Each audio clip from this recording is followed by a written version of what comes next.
माँ मुझे और सुंदर वीरा को गिर का जंगल दिखाने ले गई और घूमते घूमते कब मैं और सुंदर वीरा माँ से बिछड़ गए वो पता ही नहीं चला।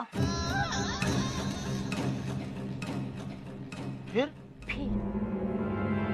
वीरान जंगल में मैं और सुंदर वीरा अकेले, तेज हवा चल रही थी।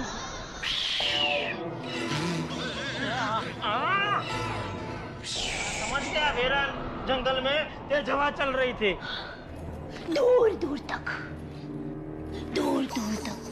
कोई नहीं दिख रहा था। मैं और सुंदर वीरा कभी दाएं कभी बाएं दाएं बाएं देखकर चल रहे थे, क्योंकि कभी भी कहीं से भी कोई जानवर हमारे सामने आ सकता था। उतने में मेरे पर वो गिरा, झाड़ का सूखा पत्ता। तू तो ऐसे चिल्लाई जैसे ऊपर से अजगर गिरा। नहीं, अजगर वहीं पर था ही नहीं।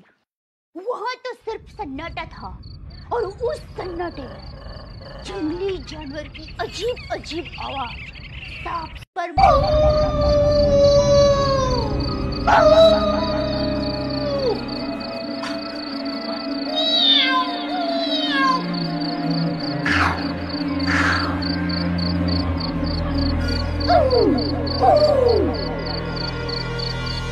एक मिनट, बोलिए।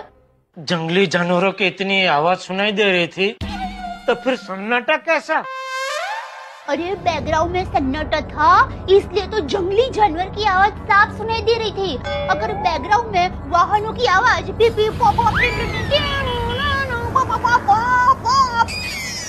ऐसी आवाज आती तो जंगली जानवर की आवाज कैसे सुनाई देती?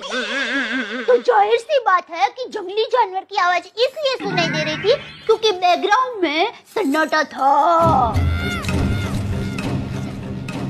फिर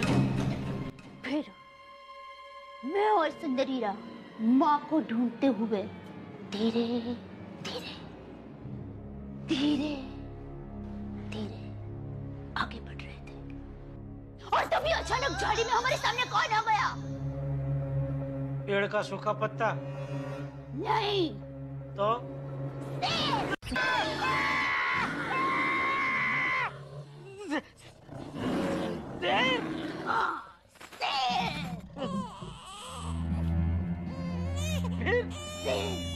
मेरी आंखों में आंखें डाल के देख रहा था, और मैं भी बिना डरे शेर की आंखों में आंखें डाल के देख रही थी।